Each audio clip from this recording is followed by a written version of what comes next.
Welcome to the Anatomy of Therapy. Today we are exposing incomplete therapies. I'm here with Dr. Askey, and today we are uncovering lies and telling the truth. And how are you doing, Nick?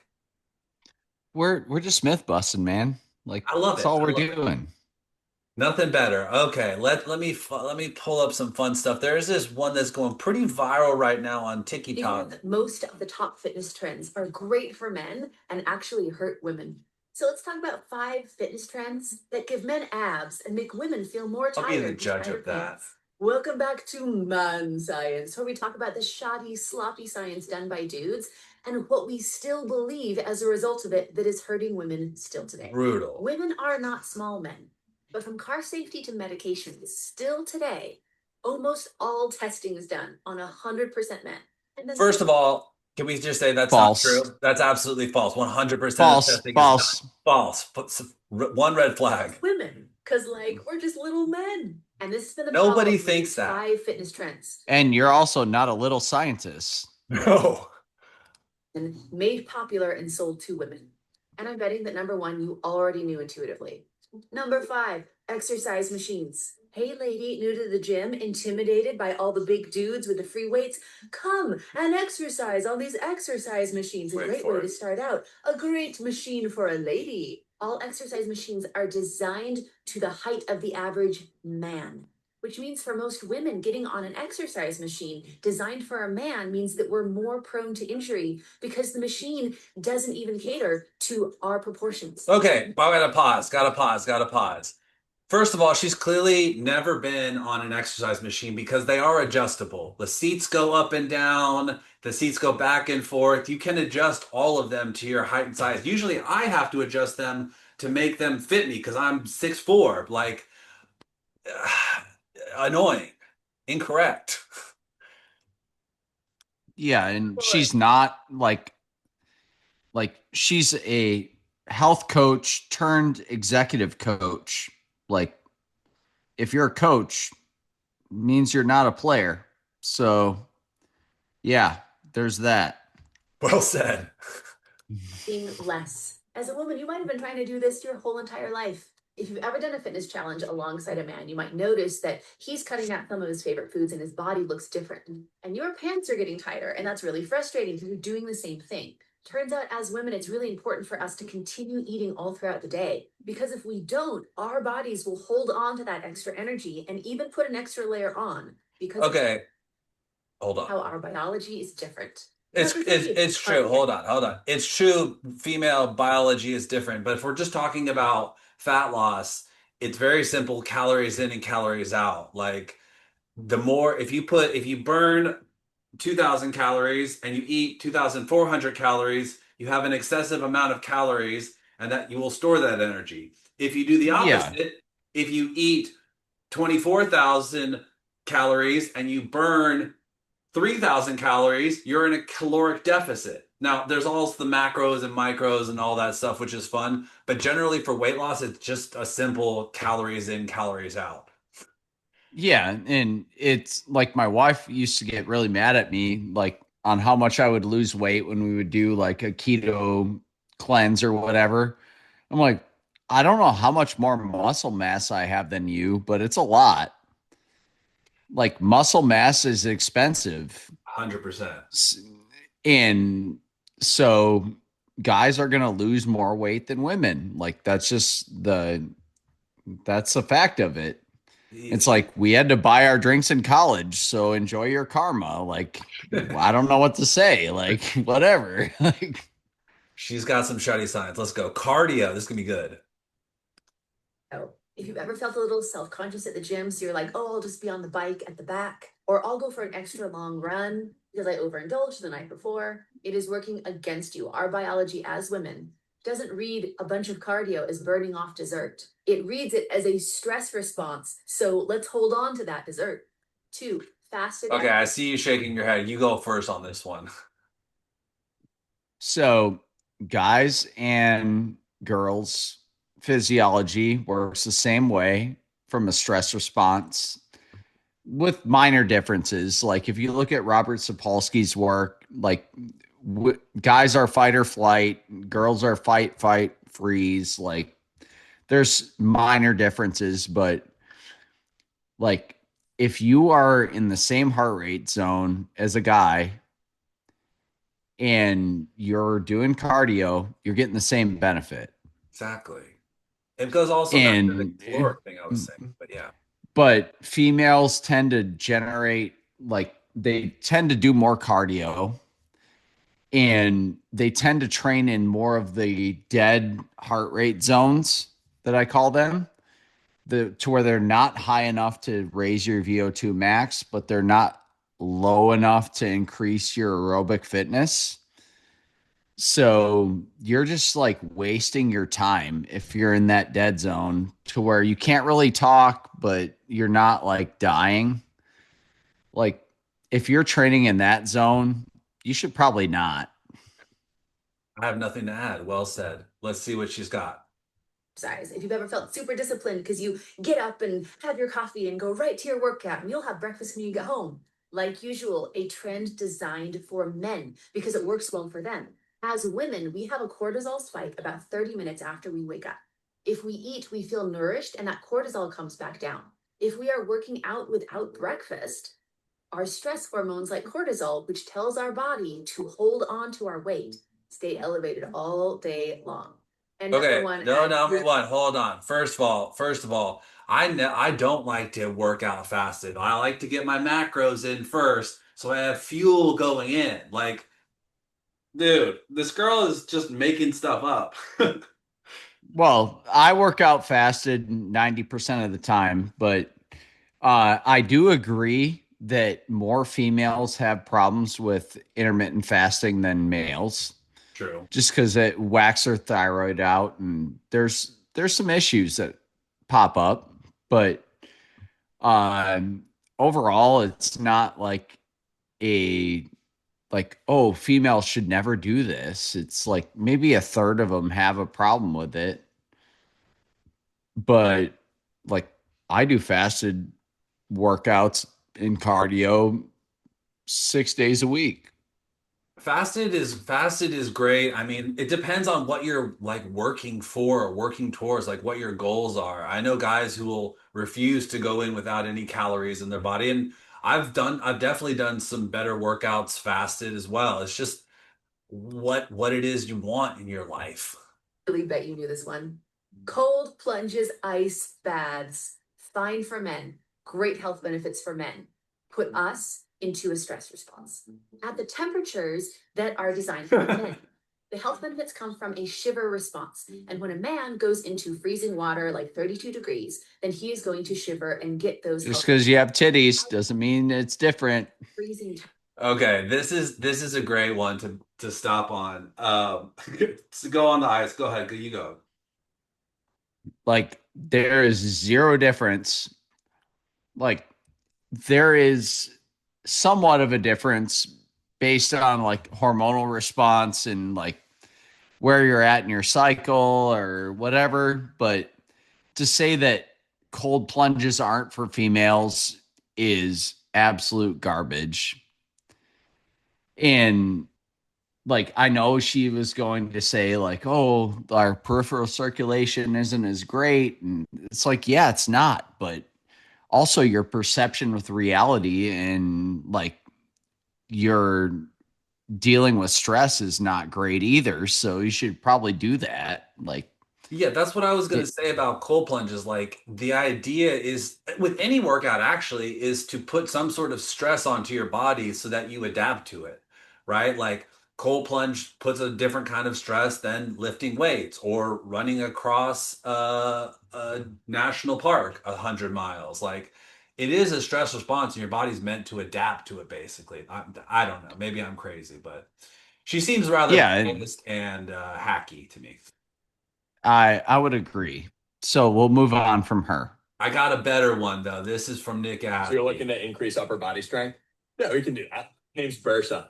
Good to meet you. So what you're gonna need is a bar just like this one, then immediate access to an orthopedic surgeon. Let's get into it. We're gonna start with our hands about shoulder width apart. then you're going to launch upwards, putting an incredible amount of tension on the soft tissue surrounding your rotator cuff. Then when you hear a loud crackling sound, you know you're doing fantastic. Now that you're off the ground, the goal is to not only get your body weight up, but to move your hips back and forth to make it look like you have no idea what a pull-up is. Then once you get that rhythm, you're doing the thing. The only thing you need to keep track of is making sure that your sternum nearly smacks the bar at the top of every round. And don't be alarmed when 15 years from now you have catastrophic damage in your shoulder. Now, the goal with these is to move through the motion so fast that your muscle fibers don't even have a chance to recognize what just happened. So I'm going to have you do these for about 100 reps. And at the end, you're going to realize that it's actually more of a cardio workout than a strength exercise. All right, get on there. So you look. That is exactly CrossFit. Go ahead. Why'd you share this one, Nick? I just shared it because there's a reason why I don't own a CrossFit gym anymore. I don't think it's a bad way to get fit, but I think it's a bad way for long-term people to stay healthy. Yeah. Like there's a reason I don't do it anymore. And I helped start two of the first affiliates in the state of Iowa. So I'm kind of on the cutting edge of that. Yeah, I mean, dude, And remember we went to the CrossFit Games 10 years ago or treating athletes like. yeah, like I treated people at the CrossFit Games the first year that Arasti went out there to do it. And I was drinking the Kool-Aid. Like I got asked my friend time on my interview day. But those are not it. Like if you have a problematic shoulder, like kipping pull-ups are probably not your friend. No. Definitely. And they're probably the orthopedic surgeon's friend because they're going to be repairing your rotator cuff very early and often. The other thing for me with CrossFit is like some of these things are like competitive measures. Like a lot of the CrossFit stuff was geared towards CrossFit competition, not necessarily like your overall health. It's fun if you want to do CrossFit competitions. Just know there's like a side effect, right? Like, Yeah, and I did a post on my page a long time ago called Forging Elite Wellness. And it's like you look at the blood work of people that go to the CrossFit games and they don't look healthy at all. facts. So the difference between like elite performance and wellness is not the same. Like Right. it is very different. 100%. I do. I mean, CrossFit had its moment. I think we've gone past it. Hold on. Where is this post? It sends me all kinds of fun stuff. Where is it? I've lost it. God bless CrossFit. If it makes your heart sing, then do it, but know what you're getting into. Hey,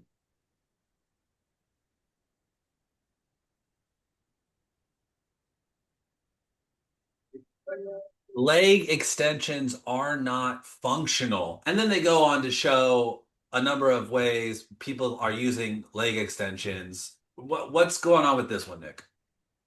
So I'm the least leg extension fan you could imagine. Yeah. Like they flare more people up than they help. Yeah. But I'm a firm believer that there are no bad exercises. There are bad exercises for a patient at their snapshot in time. Facts. And so, like, if you give someone with chondromalacia patella and a swollen knee, leg extensions to do, like, they're going to blow up. They're going to swell up. They're going to feel terrible. Yep. But if somebody's sport has a like knee extension, leg extension component, like you need to give them some leg extension, like rehab. 100%. So it was just more of like that component of like, all right, yeah, if somebody has that in their sport or their day to day, like you need to give it to them. It makes perfect sense. Like, I don't know. Like, whenever I agree with you, the idea there are people will say like that's a bad exercise. Like I agree, there are no bad exercises. It's just the timing of said exercises. In terms of good exercises, let me show you some crazy fun ones that I like that are not good for a lot of people, but you know, could be good in certain circumstances, especially with people who have been like needing a little variety in their life. Here we go.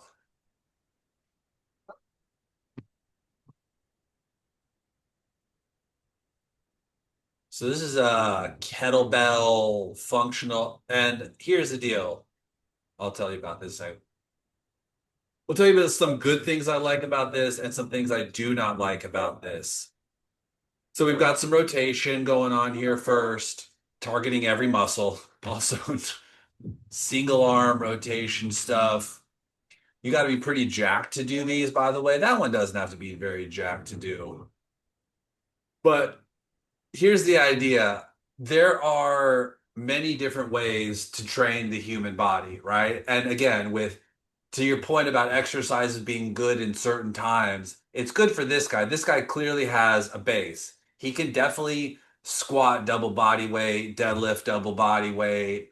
I imagine front squat double body weight. The guy is yoked and he's clearly athletic. So like once you have a certain base, it's nice to add in this kind of variety because the body is built to twist. Now we kind of went off on naughty for some twisty stuff, but again, there is benefits into twisting and then training into those sort of twisty motions. It was just a fun post. I kind of like to see a little bit of variety in some of these exercises. But yeah, if you're looking for variety, mix in a kettlebell every once in a while. It won't kill you. Um, I know but again, most people are going to be, again, getting good at the fundamentals first before, uh, before going into some fun stuff like that. That's all I would say. Oh no, we should see. But I got one here from Nick. Where is it? Here we go. Oh no, we should see 100 patients. I'm the director. I think we should see 75 patients today. I'm the office manager, and I think we could see 60 people today. I'm the PTA. I think everybody needs to shoot up. Oh no, we should see 100 patients today. I'm the director. I think Oh, should we see lost 75 Nick. patients today. That's okay. Nick. I'm the office manager, and We lost Nick. I'm going to carry this for a second as I invite Nick back in.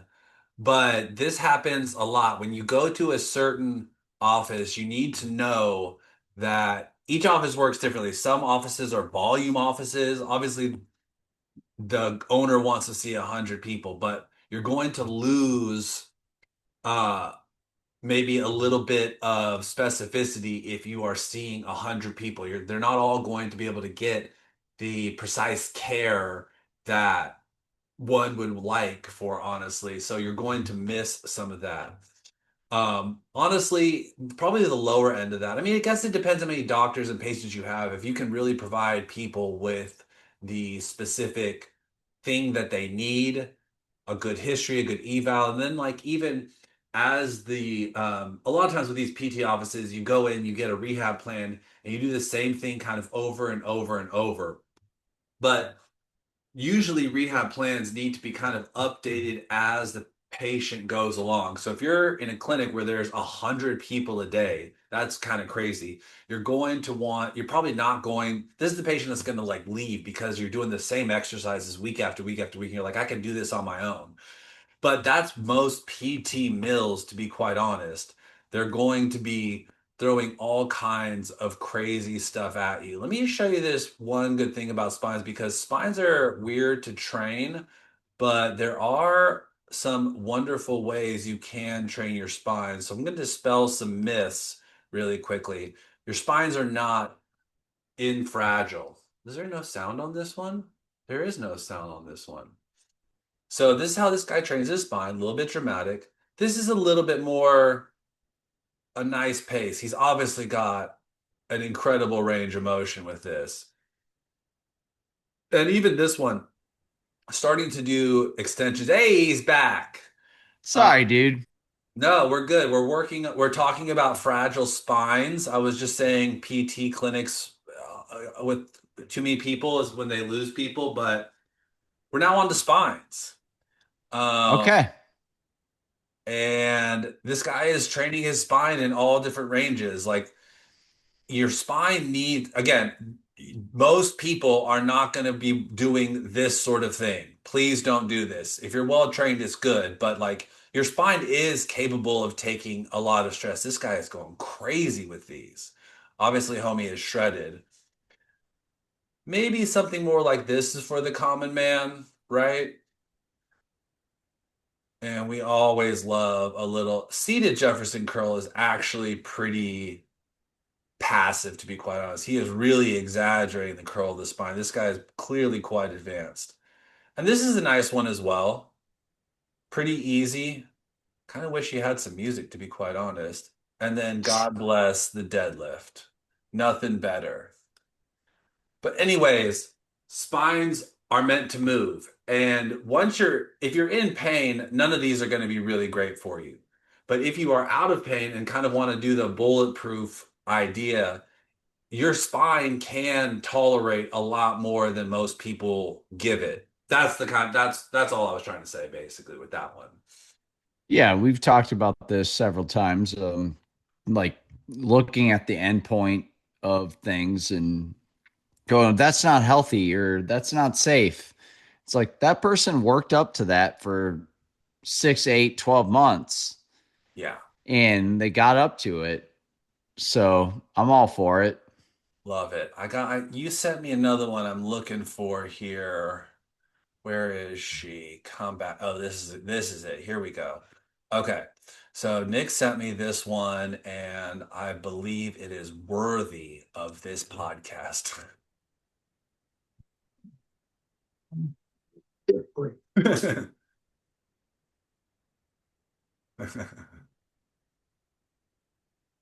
Oh shit. Why are we looking at this one, Nick?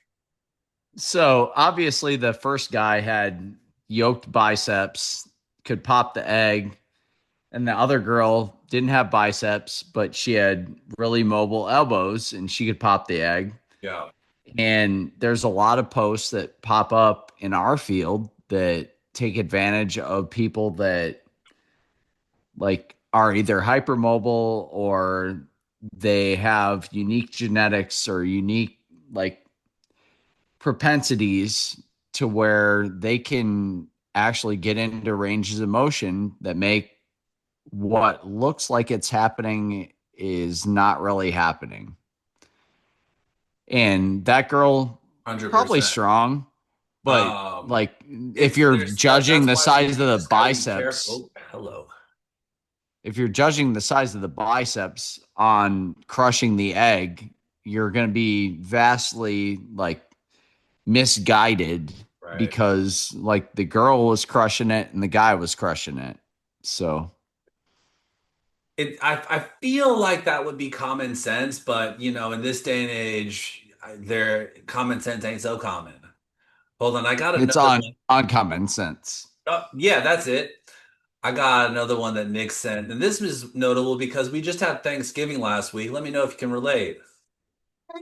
Please, Morning, can you look at it? Every time I lift my arm, it hurts. Can you give me a full body massage? I'm in so much pain. It's actually both shoulders. Look, I can't lift this one as high as the other one. I feel like my piriformis is tight. I can't even reach behind. First there was one piriformis, then it was the other. Now it's all the piriformises. That was me. Sweet Lord, that is my life. Yep, that is our lives, like collectively. In a lot of that, like I tell patients and family that I don't do my best work if I'm not in my office. I like that. That's a good way to put it. Yeah. And because I don't, like, I don't have the flow. I don't go through the same steps Like I'm not in the same context that I am for like healing other people. So I'm like, if I'm not in my office, like I'm not gonna like work on you as a patient. Like that's just not the thing I'm gonna do. 100%. But we're giving great information on this podcast. You sent me this one. This was kind of interesting. If you ask us outside of clinic, just know you're not going to get the full shebang. Like I always, I don't know, maybe I'm a people pleaser and we want to help people, obviously, but it's like, dude, I'm watching football. I got a piece of turkey in my mouth. Like, I'm sorry, I'm not sorry. But this one was interesting, I thought. A runner sues Nike after Alpha Flies allegedly caused stress fracture. Heather Kearney says she fractured a sesamoid bone after racing in the Alpha Fly 2 for the first time in the 2023 San Francisco Turkey Trot. Major competition there. The lawsuit claims the shoe's carbon fiber plate designed created abnormal forefoot loading that led to the injury and required surgery. Lawsuit claims the shoe's design is defective. Carney argues the curved carbon plate puts extreme stress on the small bones of her feet. Her filing says she used the shoe as intended, but now has permanent partial disability. That affects her daily life and ability to run competitively. The case could test injury concerns around carbon plates. What do we need to know about carbon plates, Nick? Um, so there is some research to show that carbon plates increase the risk of like navicular stress fractures, which Just is so a like bone on what the carbon inside of your arch. what do carbon plates do? Like why is like they're supposed to give you an extra spring in your shoe, right? Is that the idea? They give you an extra spring, but only if you're running at a certain speed. Got it. So people that run my distance, it's dumb to wear them Right. Yeah, that makes sense. because you're not ever getting to that speed where it gives you a mechanical advantage. Right. But this lady is a sponsored Nike athlete Oh shoot. and she's running in sponsored Nike shoes. And she got threatened by pulling her Nike sponsorship because she was hurt Right. and couldn't run. Like if she was just me, it's like shut up and just deal with it. Yeah, but if she But paid if by it's Nike, somebody that's paid by the company and they knew it increased the risk of like injury in this area and they're threatening to like cancel her sponsorship because she yeah. can't run because of this, then that's another thing. But it's one thing that it's like I just sent this post because it's like, all right, just because a shoe is more expensive or it's a super shoe doesn't make it better for everybody. Like it Right. doesn't do that. Like if you suck at golf and you buy the most expensive golf clubs, it doesn't make you better at golf. It just makes you suck at golf with more expensive clubs. That's true. Facts. There was another post you sent me. I mean, people think that like a certain piece of equipment is going to change the way that they run or whatever, but I mean, it's more on you. It's stop trusting the equipment. It's like start trusting your training and stop trusting like companies to make you better. 100%. 100%. All right. I think we got one last one in us. We've gotten hit a lot of posts this week, but Right then, hold tight because this post is going to ruffle a few sports this physicians is our favorite Adam Meekins. Yes, my and man, Adam. we are going to ruffle some feathers and and coaches' feathers. love it. So this paper was a very well-researched and thoughtful narrative review that gives a very polite big middle finger to all those who think that everything must be symmetrical and balanced. Shots It fired. highlights a lot of evidence on how asymmetry is both normal, healthy, and often completely harmless for many. Wow. It also highlights how asymmetry is common and is everywhere, even in symmetrical sports like running, rowing, and cycling, with no harms or negative effect. Have you ever seen a picture of Usain Bolt? The dude has scoliosis and like flat feet, but And he has a 1/4 inch short leg on the right. He puts 17% more force into his right leg than his left. fastest man ever. And it's like Usain Bolt won 9 gold medals with that. Like you can wipe your butt with it. It's fine. Like, Yeah, 100%. Let's see what he's. It also highlights how the common asymmetry cutoffs, like 10% differences, are unjustified and not Oh, generalizable. that's And interesting. it batters the notion that too much asymmetry is risky. They highlight how asymmetry can change a lot depending on who you test, what you test, and how you measure it, and even when you measure it. Because someone can have a 16%. See, that is a very interesting thing. I don't think people talk about a lot. Like if a patient comes in to see you in the morning and you do the same tests, and then the next time they come in the evening and you do the same tests, will you get similar measures? You know what I mean? Like there's a famous guy, is an MD, I forget his name right now, but he did blood tests like before a marathon, in the middle of a marathon, and then at the end of a marathon, and his blood tests were like wildly different through each phase. Although he's incredibly healthy, there was one that would say that he has like metastatic bone cancer. But I mean, he's a highly trained athlete. I made the mistake of that, doing that like 2 days after 100 finish. Getting your blood Like, tested? yeah, my doctor called me yelling at me, like asking if I went on like a bender of epic proportions, and like she's like, your blood work is never bad and all of it is bad. Like your kidneys look like they're ready to shut down. And I was like, yeah, let's redo that in a month. Yeah, I just ran across a mountain. Hold on. Asymmetry in their jump testing in the morning, but a 6% asymmetry in the same test in the afternoon. You could also have a 5% asymmetry in a person's isokinetic test, but a 30% asymmetry in their hop test. Same athlete, same session, different numbers. So which one is the truth? Well, the answer is none of them. Because the uncomfortable truth is that the assessment of asymmetry is messy, noisy, highly context dependent. Also, a lot of these asymmetries also just happen to be the same size as the assessment's test error margin.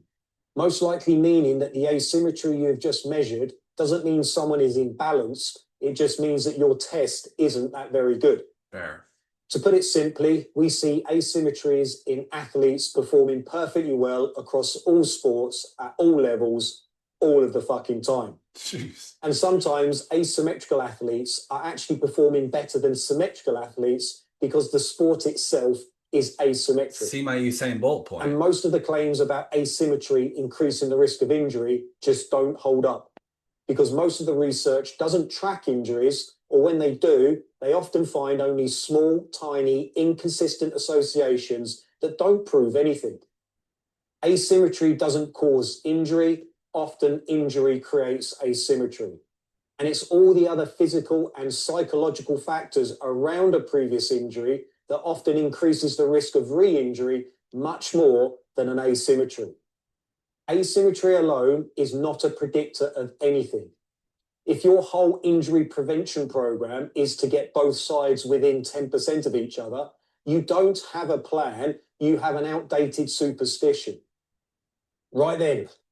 Okay, so a couple things with this before Nick comes back is that when generally you're testing, like this asymmetry thing has been taken to an extreme level in a lot of people. Like he was making the reference to Naughty, which we talked about a couple podcast episodes ago, that you really want to attack all the asymmetries. And it does make sense in a sense if you find limitations.